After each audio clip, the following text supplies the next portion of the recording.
Yeah, so I have to admit, I was never interested in signs before I came here. I've been here for about a little over 2 years now. Found out about the place. I had known about it for years, I guess, but when I applied for the job, really started getting interested in it, and yeah, it's kind of grown from there.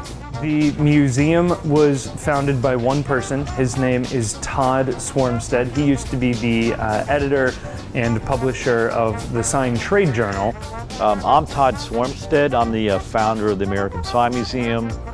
I spent probably a quarter century or so on a magazine called Signs of the Times, which is again a trade magazine for the sign industry. It's a magazine that has existed for well over 100 years, and it was actually started in part by his family. So his family has been writing about signs and sign shops and sign technologies for over 100 years now.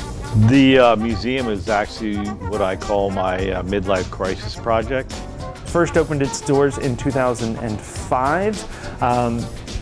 Spent 7 years in the Walnut Hills neighborhood of Cincinnati before we moved to our current location in 2012.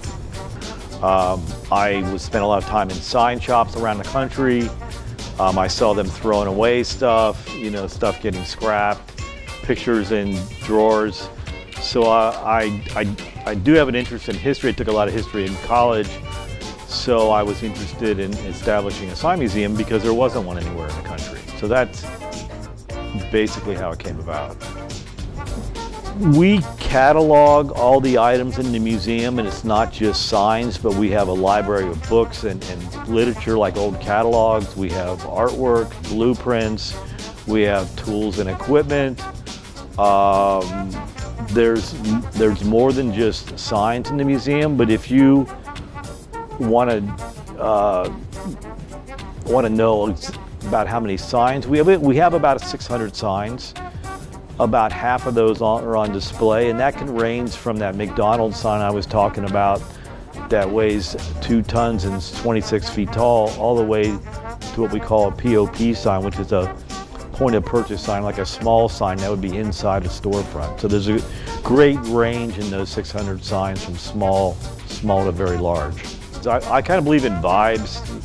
It seems like if I'm chasing a sign, if I really want a sign, the more I chase it, the harder I work at getting the sign, the less likely it is to happen that we acquire it. As soon as I quit chasing that sign, it shows up in my lap.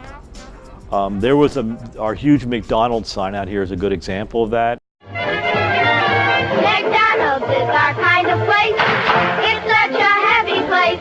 The owner of the McDonald's had called me up a while back and asked if we'd be interested in buying the sign because they were going to move.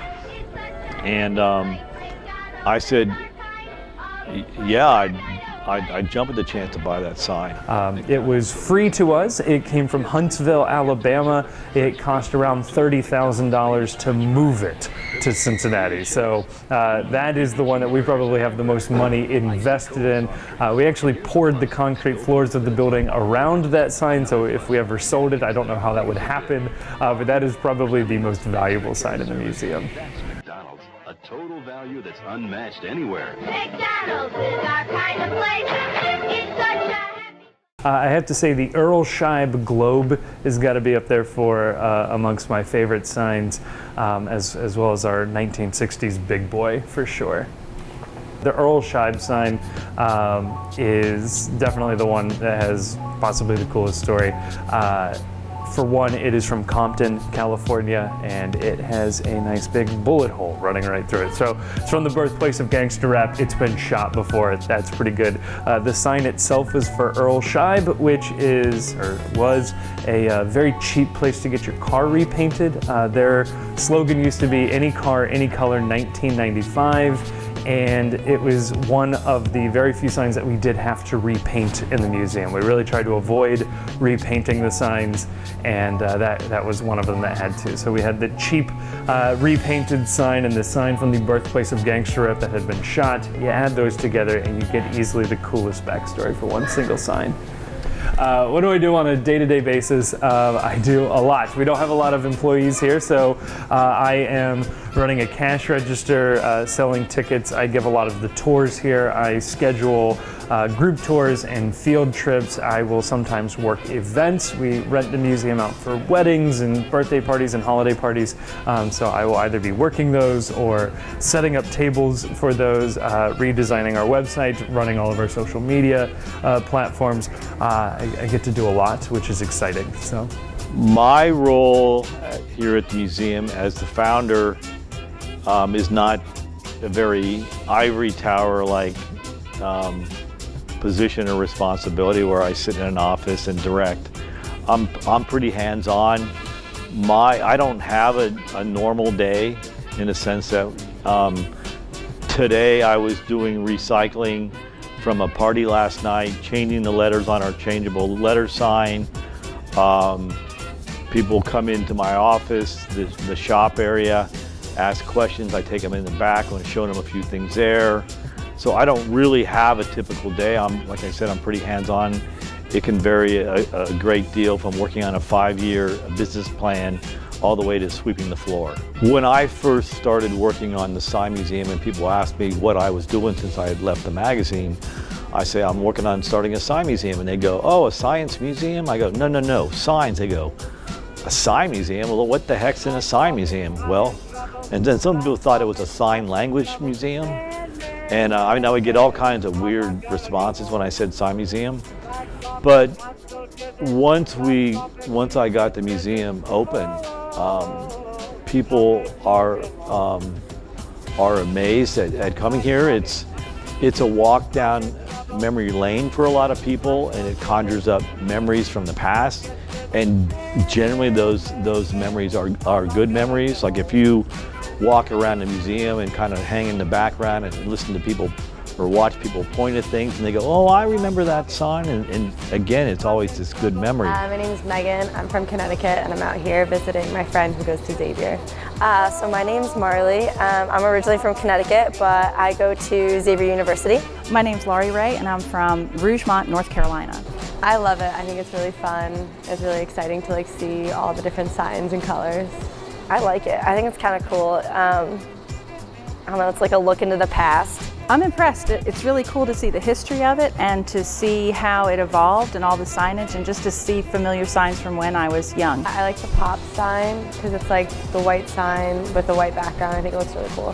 I like the big globe with all the cars going around it. I think that was a lot of fun. I like the styles from the early 1900s so far. I haven't made it through the whole museum, but so far that's my favorite because it's enduring and it's very evocative of that time. Yeah, I definitely think people should come and check it out. It's really cool. I think everyone should come see it at least once. I really think it's very cool, and I think it's a fun collection of our past.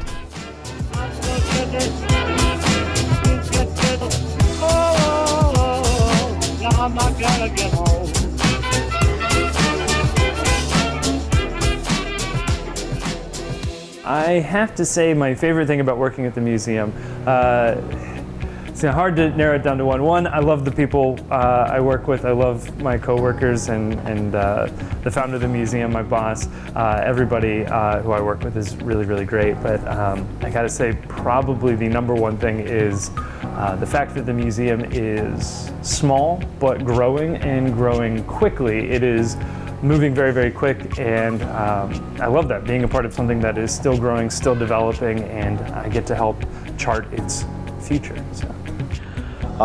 Signs are everywhere. It's hard to even in a rural area to not see signs, but people never think that someone's got to design that sign, someone's got to create that sign, whether it's painted or whether it's electric or whatever, someone's got to install that sign. So what happens when people come to the museum is they have a new appreciation for the people that make, install, and design signs. So if a person comes to the museum and leaves here with a new appreciation for the craft of sign making, then we've accomplished our mission.